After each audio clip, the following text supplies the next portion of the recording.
Hello dear student, आप लोगों का एक बार फिर से स्वागत करता हूं आईएएस विद अरिहंत के इस खूबसूरत से प्लेटफॉर्म पर। आई होप आप सभी अच्छे होंगे, बेहतरीन होंगे। ठीक, चलिएगा। तो आज हम फिर से जो है आईएएस और पीसीएस की इस प्रीलिम्स पॉसिबल सीरीज़ में जो है आपके साथ हैं। और आज हम फिर से जो है अपनी कल की क्लास को जो है कंटिन्यू करेंगे। और कंटिन्यू करने से पहले मैं फिर से आपको एक बार पहले ही बता देना चाहता हूँ कि अगर आपको इस क्लास की पीडीएफ चाहिए और पीडीएफ के अलावा और भी अन्य चीज़ें जो चाहिए, वो आपको पीडीएफ फॉर्म में नहीं मिलेगी। वो आपको जो है एकदम जो है एक बुक के फॉर्मेट में जो है मिलेगी। और वो बुक जो है आपको यहाँ पर थंबनेल पर भी दिखाई दे रही होगी और मेरे हाथ में भी दिखाई दे रही होगी। ठीक, तो आपको ये बुक जो है वो परचेज कर लेनी है।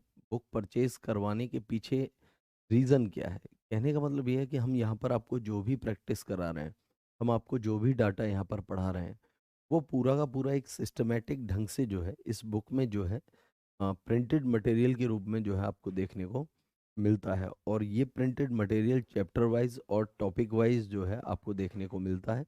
तो आप मार्केट से जो है इस बुक को परचेज कर लेंगे तो आपको हमारी किसी भी क्लास की पीडीएफ की आवश्यकता नहीं पड़ेगी। ठीक, और इस बार वाकई में ही आपका टारगेट प्रीलिम्स पॉसिबल है।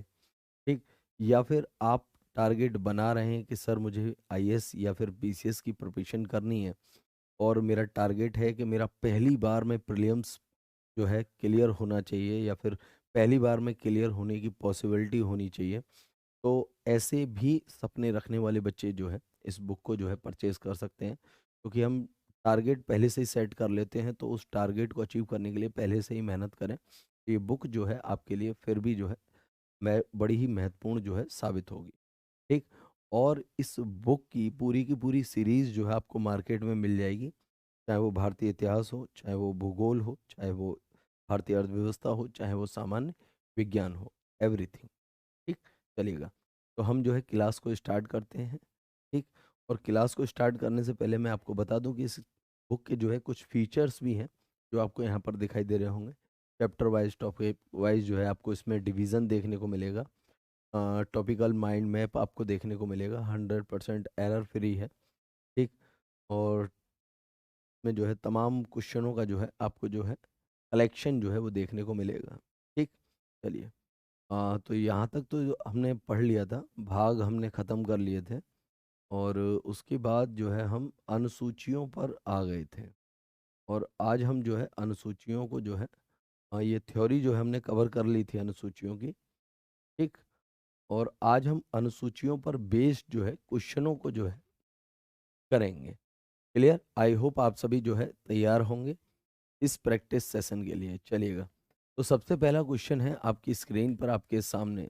और ये क्वेश्चन कई बार रिपीटेड क्वेश्चन है आईएएस प्री 2003 में, केपीएससी प्री 2006 में, एमपीपीसीएस 2010 में प्री में, यूपीपीएससी प्री 2015, एचपीएससी प्री 2023। तो ये क्वेश्चन जो है कई बार रिपीटेड क्वेश्चन है। क्वेश्चन में पूछा गया है आपसे, भारतीय संविधान में अनुसूचियों की संख्या कितनी है?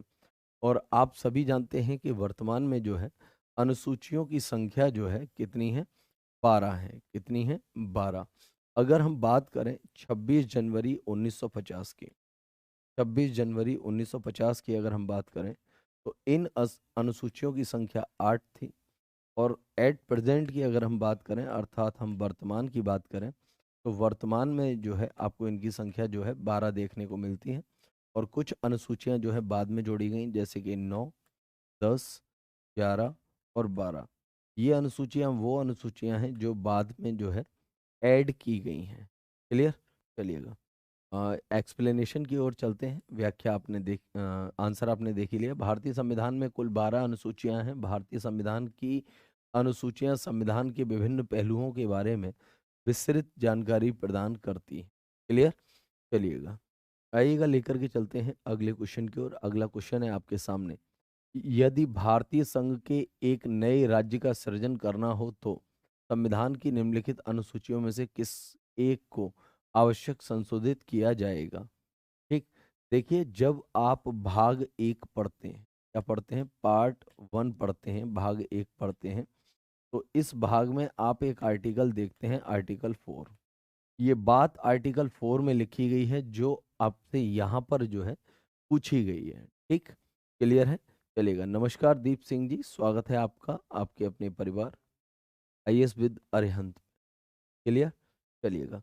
और यहाँ पर क्या लिखा गया, यहाँ पर ये लिखा गया है कि संसद संसद जब भी किसी स्टेट का फॉर्मेशन करेगी, जब भी किसी राज्य का निर्माण करेगी, तो उसके लिए पहली अनुसूची पहली अनुसूची और चौथी अनुसूची, इन दोनों में जो है क्या करना होगा, संशोधन करना होगा। संशोधन करना होगा, ये ध्यान रखिएगा। ठीक, पहली में संशोधन करके क्या करना होगा, तो उस राज्य का नाम ऐड करना होगा। क्या करना होगा, राज्य का नाम जो है जोड़ना होगा। और जब राज्य का नाम जुड़ जाएगा तो चौथी अनुसूची के तहत जो है उसे राज्यसभा में राज्यसभा में सीटें दी जाएंगी या फिर स्थान दिया जाएगा। ठीक, ये बात जो है आर्टिकल 4 में जो है लिखी गई है। और आपको मैं बता दूं कि आर्टिकल 4 में लिखी हुई बात तभी अप्लाई होगी जब आर्टिकल 2 या आर्टिकल 3 के तहत कोई स्टेट बनाया गया होगा। क्या, आर्टिकल 2 या 3 के तहत कोई स्टेट जो है बनाया गया होगा, तभी ऐसा हो सकता है। ये ध्यान रखिए। ठीक, क्योंकि आर्टिकल 2 में भी स्टेट के फॉर्मेशन की बात कही गई है, आर्टिकल 3 में भी स्टेट के फॉर्मेशन की बात की गई है। और जब स्टेट का फॉर्मेशन हो जाता है तो फिर उसके बाद आता है आर्टिकल 4, और आर्टिकल 4 में ये चीज़ कही गई है। क्लियर? तो इसका राइट आंसर क्या हो जाएगा, इसका राइट आंसर हो जाएगा आपका पहली अनुसूची, क्योंकि ऑप्शन में जो है चौथी अनुसूची नहीं दी गई है। क्लियर? यहाँ तक कोई दिक्कत आई थिंक होनी नहीं चाहिए। आइएगा लेकर के चलते हैं एक्सप्लेनेशन की। ठीक, तो आंसर हम देख ही चुके हैं, एक्सप्लेनेशन देख लेते हैं। यदि भारत संघ के एक नए राज्य का सृजन हो तो संविधान की पहली अनुसूची को अवश्य संशोधित किया जाना चाहिए। क्यों किया जाना चाहिए? क्योंकि नया स्टेट का फॉर्मेशन हुआ तो उसका नाम तो ऐड होना ही है। ठीक, आइएगा नेक्स्ट। प्रथम अनुसूची के अंतर्गत सम्मिलित विषय में संघ राज्य क्षेत्र के नाम, गठन, न्यायिक क्षेत्र, उनकी सीमाओं से संबंधित प्रावधानों का उल्लेख किया गया है। इसके अंतर्गत अनुच्छेद 2 में संसद को यह शक्ति दी गई है कि वह विधि द्वारा ऐसे निबंधों और शर्तों पर जो वह उचित समझे संघ में नए राज्य का प्रवेश या स्थापना कर सकती है। ठीक, अब यहाँ पर अनुच्छेद 2 में जो बात कही गई है, एक ऐसी ही एक बात जो है अनुच्छेद अनुच्छेद 3 में कही गई है। अनुच्छेद 3 में क्या कही गई है कि संसद संसद किसी नए राज्य का नए राज्य का निर्माण कर सकती है। निर्माण कर सकती है। ठीक, पहली चीज। सेकंड चीज क्या है, निर्माण कर सकती है। और सेकंड चीज ये, और किसी राज्य के नाम, सीमा और क्षेत्रफल में परिवर्तन कर सकती है।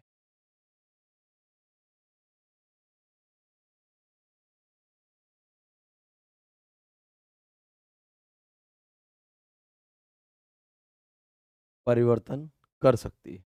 क्लियर? चलिएगा, आई होप आपको जो है ये चीज जो है समझ में आ गई होगी। फिर इसके बाद आता है आपका आर्टिकल 4। संविधान के अनुच्छेद 4 में स्वयं यह घोषित किया गया है कि नए राज्य का प्रवेश या गठन। अनुच्छेद 2 के अंतर्गत नए राज्यों के निर्माण और सीमाओं, क्षेत्रों, नामों में परिवर्तन। अनुच्छेद 3 के अंतर्गत को संविधान के अनुच्छेद 368 के अंतर्गत संशोधित नहीं माना जाएगा, अर्थात इस प्रकार का कानून एक सामान्य बहुमत साधारण विधेयक प्रक्रिया द्वारा जो है पारित किया जाएगा। कहने का मतलब ये है, इस लाइन का कहने का मतलब ये है कि आप चाहे आर्टिकल 2 चाहे आर्टिकल 3, इन दोनों में से किसी भी प्रोसेस से अगर किसी स्टेट का फॉर्मेशन कर रहे हैं तो आप स्टेट का फॉर्मेशन संसद में संसद में साधारण बहुमत के द्वारा कर सकते हैं। साधारण बहुमत के द्वारा जो है कर सकते हैं, ये ध्यान रखिएगा। क्लियर? आई होप आपको ये चीज जो है समझ में आ गई होगी। चलिए लेकर के चलते हैं नेक्स्ट क्वेश्चन की ओर। नेक्स्ट क्वेश्चन है, भारतीय संविधान की तीसरी अनुसूची में निम्नलिखित क्या उपबंध है? ठीक, देखिए जब भी आपको चार अनुसूचियां याद ना रहे शुरुआत की, क्या शुरुआती चार अनुसूचियां अगर आपको याद ना रहे तो ध्यान रखिएगा, राज वेद की, शपथ, सभा, ये की पॉइंट है जो मैंने आपको बताया है। और इस की पॉइंट में यहाँ राज्य का मतलब क्या होगा? संघ और उसका राज्य क्षेत्र, संघ और उसका राज्य क्षेत्र। वेद का मतलब हो गया वेतन, शपथ का मतलब होता है शपथ, और सभा का मतलब हो गया राज्यसभा, राज्यसभा। तो राज्यसभा के बारे में, ठीक, क्या संघ और राज्य क्षेत्र के बारे में जो है पहली अनुसूची में कहा गया है, वेतन के बारे में दूसरी में कहा गया है, शपथ के बारे में तीसरी में कहा गया, और राज्यसभा के बारे में चौथी अनुसूची में कहा गया है। तो ये की पॉइंट है जो आपको शुरुआती चार अनुसूचियां जो है याद कराने में जो है बड़ी ही हेल्प करता है। क्लियर?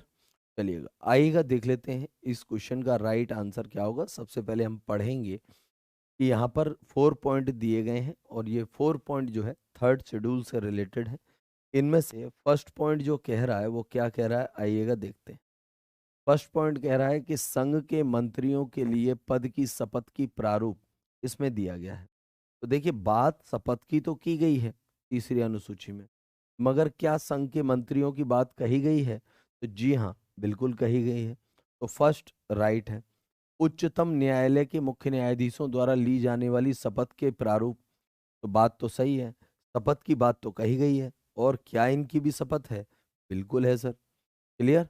आई होप आपको यहाँ तक जो है सारी चीजें जो है समझ में आ गई होंगी। ठीक, थर्ड पॉइंट है आपका, भारत के राष्ट्रपति के लिए पद की शपथ का प्रारूप इसमें है। तो देखिए मैंने कल भी आपको बताया था, आज फिर आपको बता रहा हूँ, राष्ट्रपति की शपथ के बारे में स्पेशली एक आर्टिकल में साफ साफ लिखा हुआ है, ठीक, कि राष्ट्रपति महोदय जो है शपथ लेंगे। ठीक, उनका प्रावधान आपको यहाँ पर देखने को नहीं मिलेगा।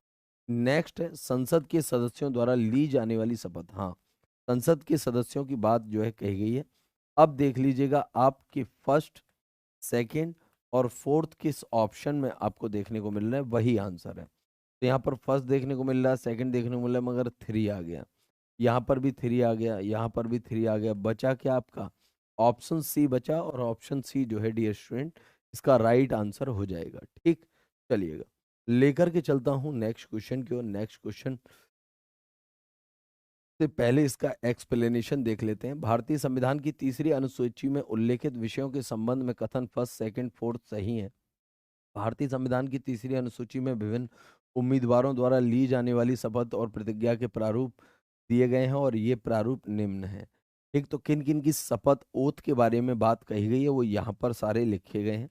जैसे संघ के मंत्रियों के लिए पद की जो है शपथ का प्रारूप, सेकंड सर्वोच्च न्यायालय और के न्यायाधीशों द्वारा जो है ली जाने वाली शपथ, संसद के सदस्यों द्वारा ली जाने वाली शपथ, ठीक, संसद के निर्वाचन हेतु अभ्यर्थी, ठीक, भारत के नियंत्रक एवं महालेखा परीक्षक, राज्य के मंत्री, राज्य विधानमंडल के निर्वाचित अभ्यर्थी, राज्य विधानमंडल के सदस्य, ठीक, उच्चतम न्यायालय के न्यायाधीश, ठीक। थर्ड जो है ठीक सही नहीं है, क्योंकि राष्ट्रपति की शपथ का और प्रतिज्ञा का प्रावधान जो है अनुच्छेद 60 के अंतर्गत जो है दिया गया है। क्लियर? तो स्पेशली आर्टिकल में दिया गया है। इसी प्रकार उपराष्ट्रपति का भी नहीं देखने को मिलेगा यहाँ पर आपको, राज्यपाल का भी नहीं देखने को मिलेगा। ठीक, चलिए लेकर के चलना चाहूंगा आपको नेक्स्ट क्वेश्चन की ओर। और नेक्स्ट क्वेश्चन आपसे क्या पूछ रहा है, देखिएगा। भारत के संविधान की किस अनुसूची में विभिन्न राज्यों में अनुसूचित क्षेत्रों के प्रशासन और नियंत्रण के लिए विशेष उपबंध हैं? ठीक, तीसरी, पांचवी, सातवीं या नौवीं? फटाफट से आंसर कीजिएगा और बताइएगा इस क्वेश्चन का राइट आंसर क्या होगा। तो डियर स्टूडेंट, इसमें राइट आंसर क्या हो जाएगा? ऑप्शन बी जो है इसका राइट आंसर हो जाएगा। और पांचवी अनुसूची में क्या कहा गया है? तो पांचवी अनुसूची में आपके अनुसूचित अनुसूचित जाति और अनुसूचित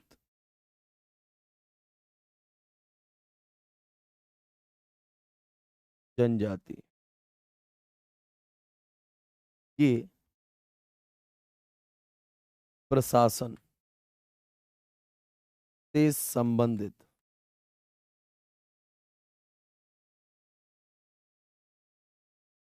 प्रावधान क्या है?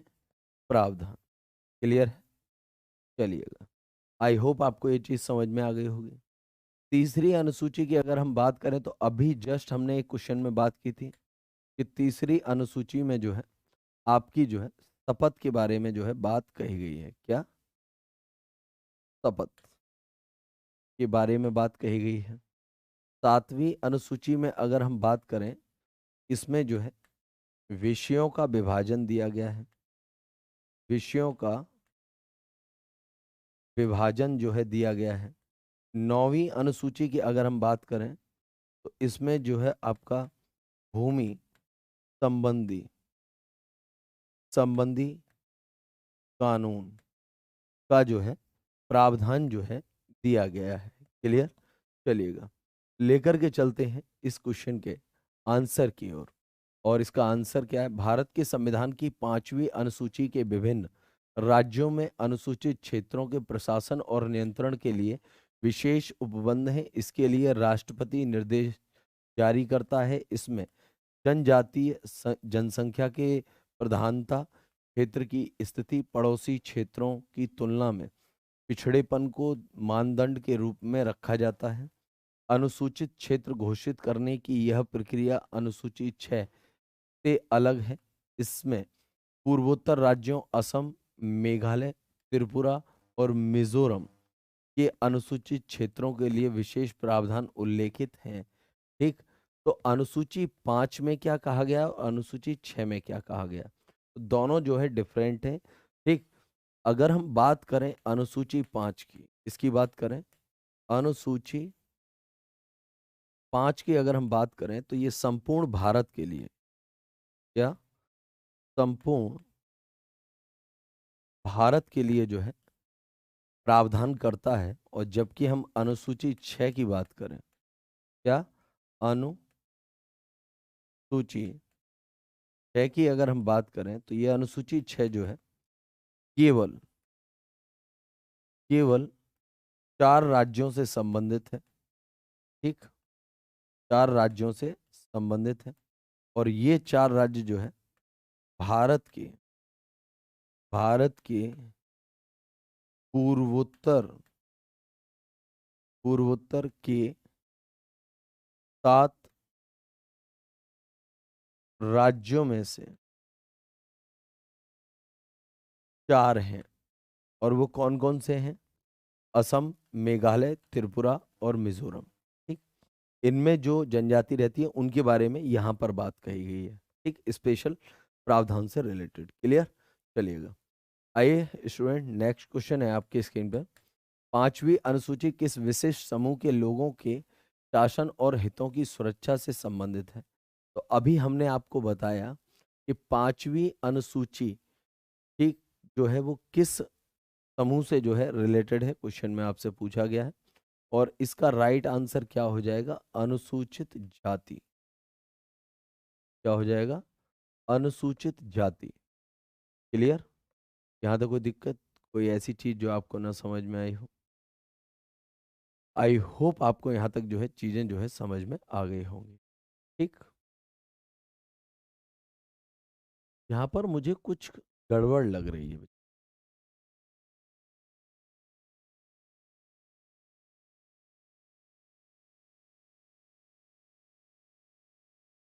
क्योंकि पांचवी अनुसूची को अगर हम देखें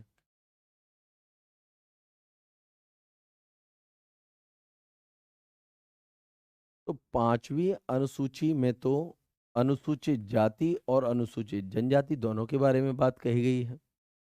ठीक। मगर इसका आंसर जो है, एक बार जो है भाई, मुझे जो है इसमें डाउट है। मैं इस क्वेश्चन को जो है ड्रॉप करना चाहूंगा। ठीक।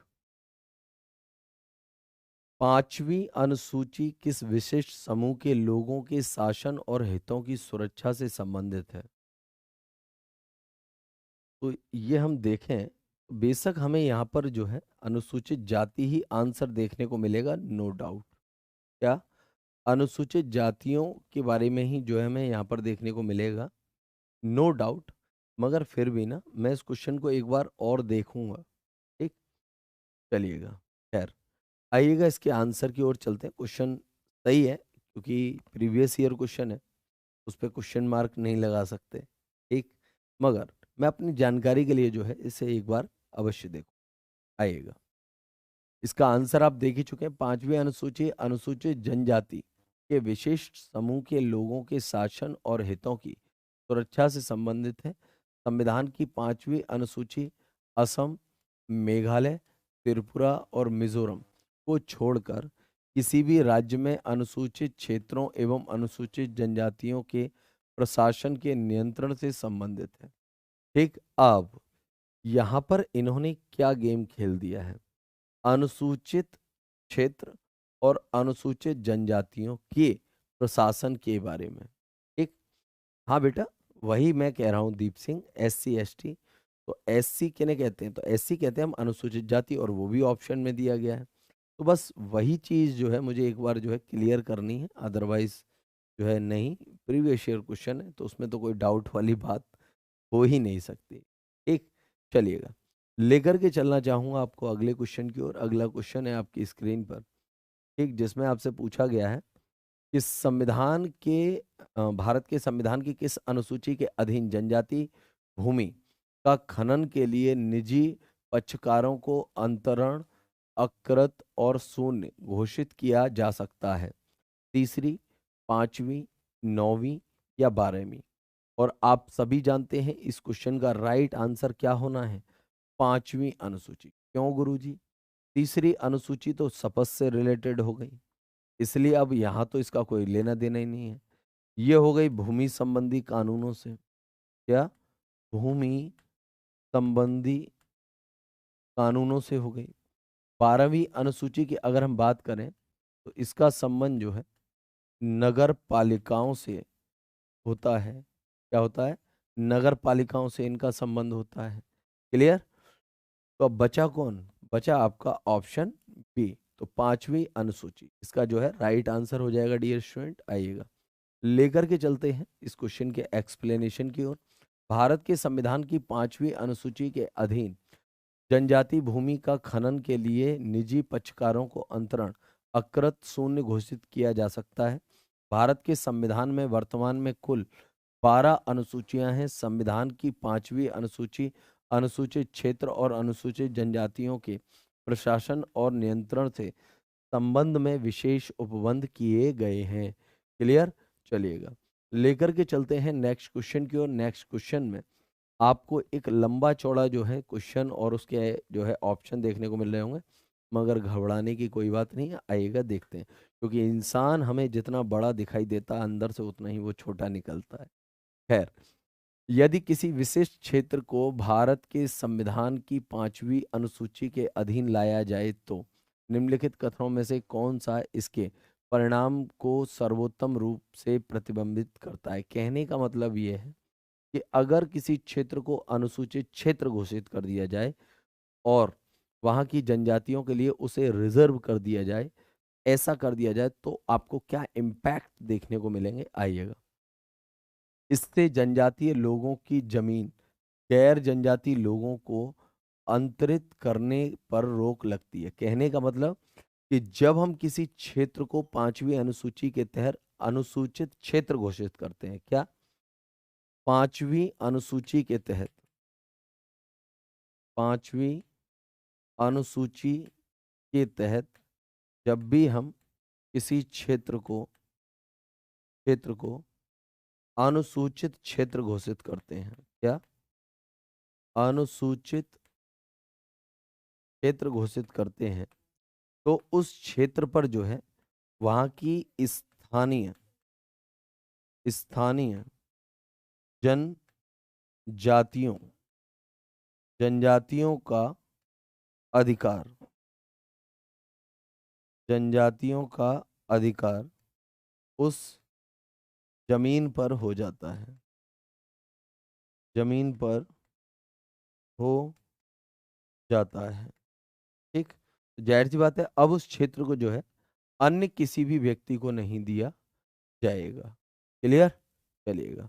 आई होप आपको ये चीज समझ में आ गई, इसलिए इसका राइट आंसर क्या हो जाएगा, ऑप्शन ए जो है इसका राइट आंसर हो जाएगा।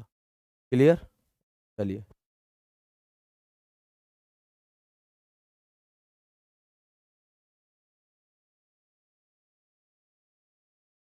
आंसर आप लोगों ने देख ही लिया। किसी विशिष्ट क्षेत्र को भारत के संविधान की पांचवी अनुसूची के अधीन लाए जाने पर जनजाति लोगों की जमीन और गैर जनजाति लोगों के आंतरिक हस्तांतरण करने पर रोक लग जाती है। तो जैसा मैंने अभी आपको बताया, ठीक सेम वही चीज है। पांचवी अनुसूची के विशिष्ट प्रावधानों के अंतर्गत जल, जंगल, जमीन पर जनजातियों के अधिकार को सुनिश्चित करने के लिए पैसा कानून भी लागू किया गया है। पांचवी अनुसूची के अंतर्गत जनजातीय आबादी वाले क्षेत्रों क्षेत्रों की सघनता एवं उचित आकार एक व्यवहार था। जिला इकाई जैसे जिला ब्लॉक पड़ोसी क्षेत्रों की तुलना में क्षेत्र का आर्थिक पिछड़ापन जैसे मानदंडों के आधार पर किसी क्षेत्र को राष्ट्रपति के द्वारा जो है शामिल किया जाता। कहने का मतलब ये है कि ये कुछ कंडीशन बताई गई हैं, ये कुछ, और ये कंडीशन अगर किसी एरिया में देखने को मिलती हैं तो उस एरिया को राष्ट्रपति अनुसूचित एक अनुसूचित क्षेत्र जो है घोषित कर सकता है। तो ये काम कौन करेगा, तो राष्ट्रपति करेगा। ठीक, और ऐसे बेहतरीन नॉलेज प्लस जो है इसमें भर भर के जो है इस बुक में जो है कंप्लीट किए गए हैं, और अधिकांश क्वेश्चनों के साथ जो है ऐसी नॉलेज दी गई है जो कि इस बार आपके प्रीलिम्स को जो है पॉसिबल बना सकते हैं। आज ही इस प्रीलियम पॉसिबल अरिहंत पब्लिकेशन की सीरीज के साथ जो है जुड़ना ना भूलें, और आप अपने नज़दीक रिटेलर से या फिर शॉप से जो है इस बुक को परचेज कर लें प्यारे बच्चे। आइएगा, नेक्स्ट क्वेश्चन है आपके सामने। भारत के संविधान की पांचवी अनुसूची और छठवीं अनुसूची के उपबंध निम्नलिखित में से किसके लिए किए गए हैं। तो भैया सिंपल सी बात है, अनुसूचित जातियों के जो है संरक्षण के लिए, उनके भले के लिए बातें की है। ठीक, तो अनुसूचित जनजातियों के हितों के संरक्षण के लिए। ठीक है जी। तो माने इसे तो बिना पढ़े भी अब तक इतने क्वेश्चन प्रैक्टिस कर लिए इन लोगों के ऊपर कि अब तो जो है बस खाली क्वेश्चन को पढ़ते ही जो है आपको आंसर दे देना। चलिए, आंसर आप लोग देख ही चुके हैं। भारत के संविधान में पांचवी अनुसूची और छठवीं अनुसूची के उपबंध अनुसूचित जनजातियों के हितों के संरक्षण के लिए किए गए हैं। पांचवी अनुसूची में विभिन्न अनुसूचित क्षेत्रों और अनुसूचित जनजाति के प्रशासन और नियंत्रण के विषय में उल्लेख मिलता है, जबकि छठवीं अनुसूची में असम, मेघालय, त्रिपुरा और मिजोरम राज्यों की जनजाति क्षेत्रों के प्रशासन के संबंध में जो है प्रावधान मिलता है। ठीक है डियर स्टूडेंट, आइएगा। नेक्स्ट क्वेश्चन है डियर स्टूडेंट आपके सामने, क्वेश्चन नंबर 9। भारतीय संविधान की छठवीं अनुसूची निम्नलिखित में से किन राज्यों के जनजाति क्षेत्रों के प्रशासन से संबंधित है। तो मेघालय, त्रिपुरा, देखिए ये है अपना नॉर्थ इंडिया। क्या है, ये है अपना नॉर्थ इंडिया। ठीक, अर्थात ये हमारा भारत का पूर्वोत्तर भाग। और ध्यान रखिएगा इस पूर्वोत्तर भाग में जो है सिक्किम को इंक्लूड नहीं किया जाता है। ठीक, चलिएगा। तो यहाँ पर जो है आपको मेघालय देखने को मिलता है, यहाँ पर आपको त्रिपुरा देखने को मिलता है, यहाँ पर आपको मिजोरम देखने को मिलता है। ठीक, यहाँ पर आपको मणिपुर और नागालैंड आपको देखने को मिलता है। यहाँ पर आपको अरुणाचल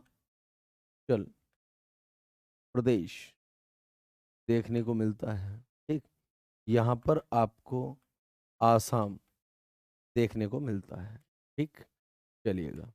अब जो यहाँ पर छठवीं अनुसूची की बात की जा रही है, क्या छठवीं अनुसूची की जो बात की जा रही है, उस छठवीं अनुसूची में आपको असम देखने को मिल जाएगा पहला, दूसरा आपको मेघालय देखने को मिलेगा, तीसरा आपको त्रिपुरा और चौथा जो है आपको मिजोरम देखने को मिल जाएगा।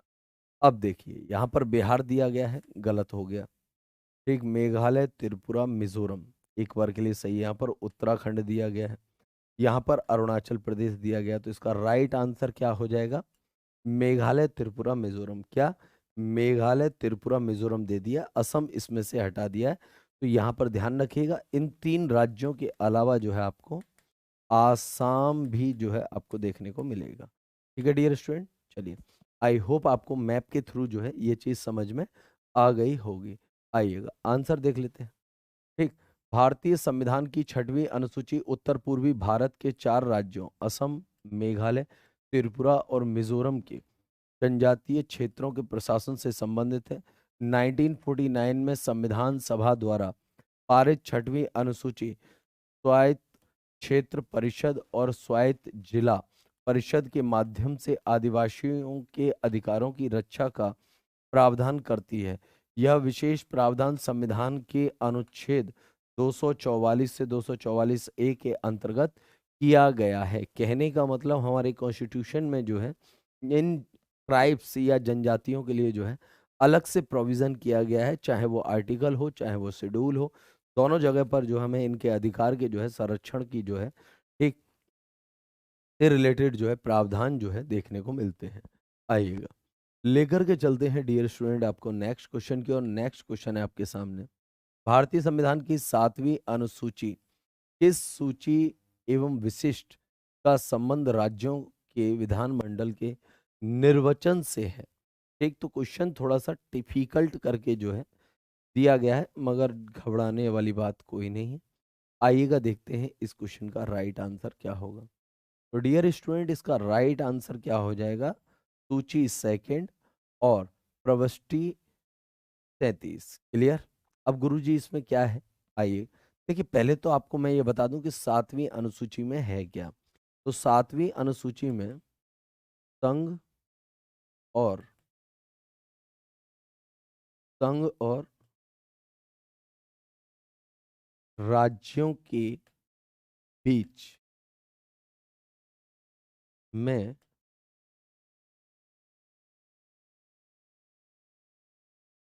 विषयों का विभाजन दिया गया है, और ये विभाजन आपको जो है संघ सूची,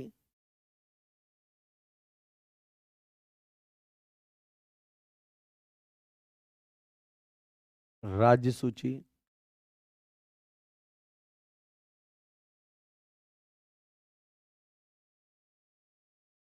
समवर्ती सूची के रूप में जो है देखने को मिलता है। अब यहां पर क्या पूछा गया था आपसे?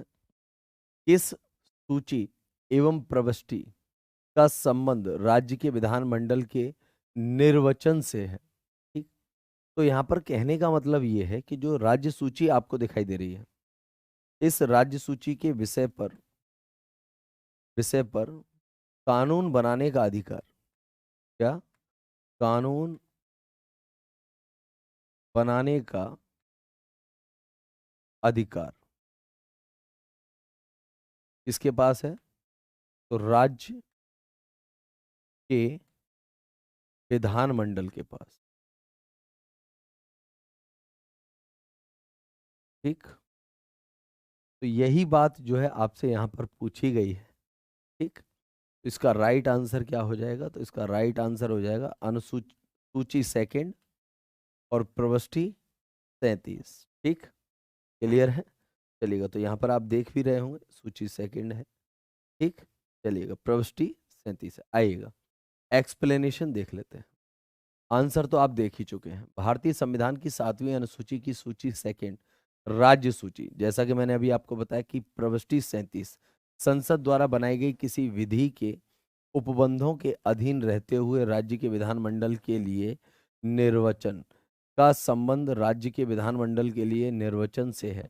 ठीक, तो जैसा हमने जो है अभी आपको बताया डियर स्टूडेंट। आइएगा, चलते हैं नेक्स्ट क्वेश्चन की ओर। नेक्स्ट क्वेश्चन है आपके सामने, निम्नलिखित में से कौन से विषय भारतीय संविधान की संघ सूची से संबंधित नहीं है? ठीक, ऑप्शन ए रक्षा, option C railway, option B विदेशी मामले, ऑप्शन डी एग्रीकल्चर। और डियर स्टूडेंट, इसका राइट आंसर क्या हो जाएगा? Option D. क्या हो जाएगा? ऑप्शन डी जो है इसका राइट आंसर हो जाएगा। ठीक, क्योंकि कृषि एक ऐसा विषय है जिस पर केंद्र सरकार भी जो है काम कर सकती है और इस पर जो है राज्य सरकार भी जो है काम कर सकती है। तो दोनों को राइट दिए गए हैं एग्रीकल्चर पे काम करने के लिए। मगर रक्षा की बात हो तो देश की सरकार करेगी। ठीक, इसकी भारत की रक्षा की बात हो, भारत की रेलवे की बात हो तो देश की सरकार करेगी। ठीक, आपने राज्य में कभी रेल मंत्री नहीं सुना होगा, मगर आपने केंद्र में रेल मंत्री अवश्य सुना होगा। ठीक, विदेशी मामलों के मंत्री आपने केंद्र सरकार में तो सुने होंगे, मगर किसी राज्य सरकार में नहीं सुने। ठीक, इसी प्रकार रक्षा मंत्री आपने एक बार के लिए राज्य में सुन लिया होगा। ठीक, मगर केंद्र वाले जो रक्षा मंत्री होता है वो राज्य में आपको देखने, उसकी पावर इतनी ही नहीं होती भाई। ठीक, उसकी पावर कितनी रहेगी? जैसे पुलिस तक रहेगी। आइए आंसर देख लेते हैं। कृषि विषय भारतीय संविधान की संघ सूची से संबंधित नहीं है क्योंकि कृषि का संबंध राज्य सूची से है। ज्ञातव्य है कि राज्य सूची से संबंधित विषयों पर कानून निर्माण का अधिकार जो है राज्य को है। अब आप कहेंगे कि फिर सर आपने कैसे बता दिया कि कृषि पर केंद्र सरकार और राज्य सरकार दोनों काम कर सकती हैं? देखिए बच्चे, केंद्र भी काम कर सकता है। कौन कर सकता है? केंद्र भी काम कर सकता है और राज्य भी। मैंने आपको कोई भी चीज जो है गलत नहीं बताई है, मगर आपको यहाँ पर मैंने प्रोसेस नहीं बताया। ठीक, प्रोसेस अगर मैं आपको पूरा बता दूंगा तो आपको समझ में आ जाएगा। देखिए, वैसे तो राज्य सरकार ही एग्रीकल्चर पर वर्क करेगी, उससे रिलेटेड जो है तमाम चीजें करेगी। मगर जब संसद का सदन, राज्यसभा, संसद का एक सदन है जिसका नाम है डियर स्टूडेंट राज्यसभा। क्या कहते हैं उसे?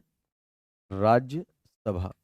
और ये राज्यसभा एक ऐसा प्रस्ताव पास कर दे, क्या ऐसा प्रस्ताव पास कर दे कि केंद्र इस विषय से संबंधित जो है, राज्य के इस विषय से संबंधित जो है कानून बना दे, तो ऐसी कंडीशन में जो है फिर केंद्र जो है उस सब्जेक्ट से रिलेटेड जो है कानून बना सकता है। मगर ठीक, देखा जाए तो संपूर्ण रूप से अधिकार किसका है? राज्य का ही, नो डाउट। ठीक, यहां पर मैंने आपको बताया था कि केंद्र भी बना सकता है, मगर राइट किसका है?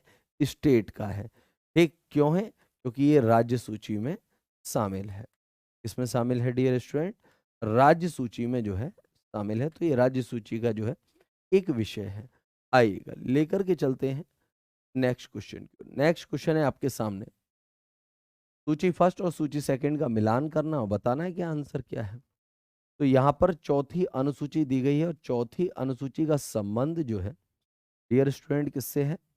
तो राज्यसभा, राज्यसभा की सीटों के बंटवारे से है। और इसका संबंध सीधे जाकर के 3 से हो जाएगा।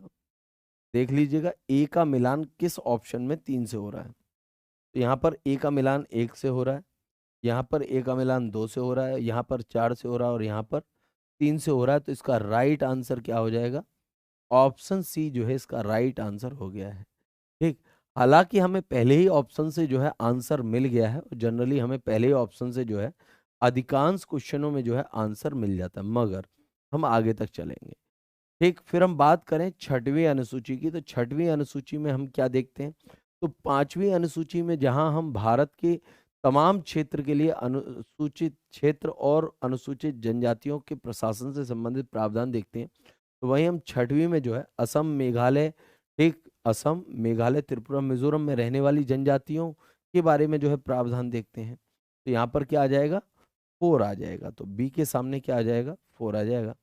फिर आठवीं अनुसूची की अगर हम बात करें तो आप सभी जानते हैं इसका संबंध जो है किससे है? 22 भाषाओं से है। क्या? 22 भाषाओं से है। पूर्व में जो है ये कितनी भाषाएं थी? तो पूर्व में 14 भाषाएं थी। क्लियर? चलिएगा, तो इसका संबंध जो है 2 से हो गया। फिर नौवीं अनुसूची, और इसका संबंध जो है किससे है? भूमि सुधार से। और इस नौवीं अनुसूची को जो है पहले संविधान संशोधन, पहले संविधान संशोधन अधिनियम 1951 के द्वारा जो है जोड़ा गया था। ठीक, और इसके सामने हम क्या लिख देंगे? 1। तो हमें वही प्राप्त हो गया जो हमें ऑप्शन में देखने को मिल रहा था। ठीक, चलिएगा, लेकर के चलते हैं नेक्स्ट क्वेश्चन की ओर, मगर उससे पहले आंसर देख लेते हैं। यहां पर हमने आंसर देख लिया, व्याख्या देख लेते हैं। सही सम्मेलन तो आपने देख लिया। संविधान की चतुर्थ अनुसूची विभिन्न राज्य तथा संघीय क्षेत्रों की राज्यसभा के प्रतिनिधित्व का विवरण दिया गया है। नेक्स्ट है षष्ठम अनुसूची में असम, मेघालय, त्रिपुरा, मिजोरम राज्यों के जनजातीय क्षेत्रों के प्रशासन के बारे में प्रावधान है। फिर है अष्टम अनुसूची माने आठवीं अनुसूची, भारत की 8 भाषाओं का उल्लेख मिलता है। नवम अनुसूची में भूमि सुधार का वर्णन मिलता है। ठीक, वही चीजें बताई गई हैं जो आपको वहां पर बताई गई हैं। चलिए, नेक्स्ट क्वेश्चन है आपके सामने। भारतीय संविधान की 7वीं अनुसूची के अंतर्गत संघ सूची में निम्नलिखित में से क्या उल्लेखित नहीं है? कहने का मतलब इन विषयों में से जो है कौन सा विषय जो है संघ सूची में शामिल नहीं है? आपको ये आंसर करना है। ऑप्शन है बैंकिंग, बीमा, जनगणना और गैस। और इसका राइट आंसर क्या हो जाएगा? गैस। क्या हो जाएगा? गैस जो है इसका राइट आंसर हो जाएगा। क्लियर? यहाँ तक कोई दिक्कत? क्यों नहीं है सर गैस? क्योंकि गैस जो है एक राज्य सूची का विषय। क्या है? एक राज्य सूची का जो है विषय है। जबकि देश की जनगणना करानी हो, एक एलआईसी की बात हो, या फिर आरबीआई की बात हो, तो इन सभी जगह पर जो है आपको एक कौन देखने को मिलेगा? तो सेंट्रल गवर्नमेंट जो है देखने को मिलेगी। ठीक, आइएगा देख लेते हैं।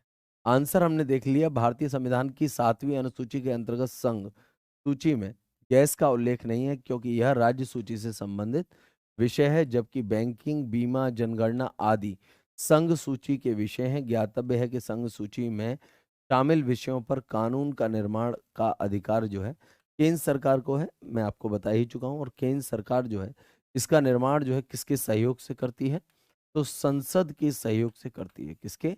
संसद के सहयोग से जो है करती है डियर स्टूडेंट। ठीक, चलिएगा, आइएगा। नेक्स्ट क्वेश्चन है आपका भूमि सुधार के विषय के अंतर्गत आता है। कहने का मतलब लैंड रिफॉर्म्स जो है वो किस जो है सूची के अंतर्गत आता है, किस कैटेगरी के अंदर आता है? संघ सूची, समवर्ती सूची, राज्य सूची। तो डियर स्टूडेंट इसका राइट आंसर हो जाएगा क्या? राज्य सूची। क्या हो जाएगा? राज्य सूची जो है इसका राइट आंसर हो जाएगा। आइएगा देख लेते हैं इसका एक्सप्लेनेशन। आंसर तो हम देख ही चुके हैं। भूमि सुधार राज्य सूची के विषय के अंतर्गत आता है। राज्य भूमि सुधार अधिनियमों के संवैधानिक सुरक्षा प्रदान करते हुए इसे प्रथम संविधान संशोधन अधिनियम 1951 के द्वारा 9वीं अनुसूची में जोड़ा गया है। क्लियर? चलिएगा, लेकर के चलना चाहूंगा डियर स्टूडेंट आपको नेक्स्ट क्वेश्चन की ओर। नेक्स्ट क्वेश्चन है पंचायती राज निम्नलिखित में से किस सूची में सम्मिलित है? चलिएगा फटाफट से आंसर कीजिएगा और बताइएगा इस क्वेश्चन का राइट आंसर क्या होगा। तो डियर स्टूडेंट, इसका राइट आंसर क्या हो जाएगा? राज्य सूची। क्या हो जाएगा?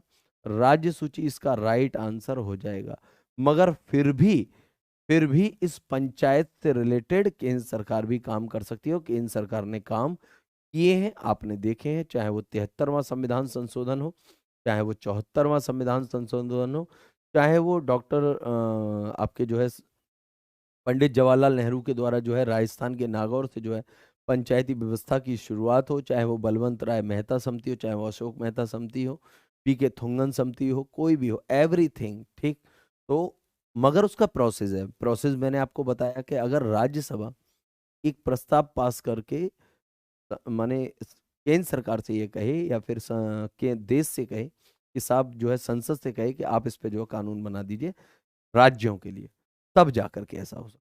ठीक है, चलिएगा आइएगा देख लेते हैं इसका आंसर। तो हम देख ही चुके हैं, पंचायती राज जो है विषय जो है राज्य सूची में सम्मिलित है। 73वें संविधान संशोधन 1992 के द्वारा पंचायती राज्य को संवैधानिक दर्जा प्रदान दिया गया और पंचायतों के संबंध में विधि निर्माण का अधिकार राज्यों को प्रदान किया गया। क्लियर, चलिएगा आइएगा लेकर के चलते हैं नेक्स्ट क्वेश्चन की ओर। नेक्स्ट क्वेश्चन है आपके सामने, निम्न में से कौन राज्य सूची में नहीं है? ठीक, कहने का मतलब ये है कि यहाँ पर आपको कई ढेर सारे विषय जो है देखने को मिल रहे होंगे और आपको बताना है कि इनमें से जो है राज्य सूची में कौन सा नहीं है। ठीक, क्लियर है? सॉरी, निम्न में से कौन सा राज्य सूची में है, इसका मतलब राज्य सूची में है पूछा गया, मुझे लगा नहीं पूछा गया। चलिए, तो इसका तो राइट आंसर भाई रेलवे हो जाएगा। क्या हो जाएगा? रेलवे जो है इसका राइट आंसर हो जाएगा, रेलवे पुलिस। अब ध्यान रखिएगा, राज्य की जो पुलिस होती है ना बच्चा, राज्य की जो पुलिस होती है, इसी पुलिस के सिपाही सिपाही जो है, ठीक, रेलवे पुलिस के रूप में जो है कार्य करते हैं और इन सिपाहियों को एक निश्चित समय तक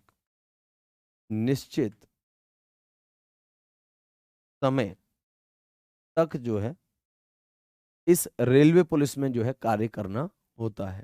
ठीक, चलिएगा आंसर आप देख ही चुके हैं, रेलवे पुलिस राज्य सूची में, जबकि निगम कर, जनगणना, संघ सूची तथा आर्थिक एवं सामाजिक नियोजन समवर्ती सूची से संबंधित है। क्लियर, चलिए अब लेकर के चलते हैं अगले क्वेश्चन की ओर। अगला क्वेश्चन है आपका 17 और ये 17 है आपका होमवर्क और इसका आंसर जो है आप मुझे कमेंट में करेंगे। क्या करेंगे? कमेंट में करेंगे आप इसका आंसर मुझे।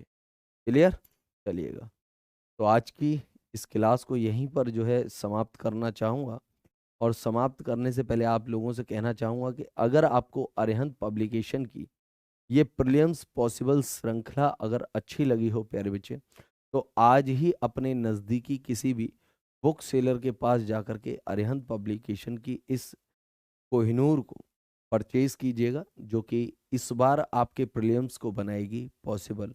इसीलिए इस सीरीज का नाम और इस बुक का नाम रखा गया है प्रीलिम्स पॉसिबल सीरीज, और पहली बार में प्रीलिम्स क्लियर होगा इस बुक को पढ़ने के बाद।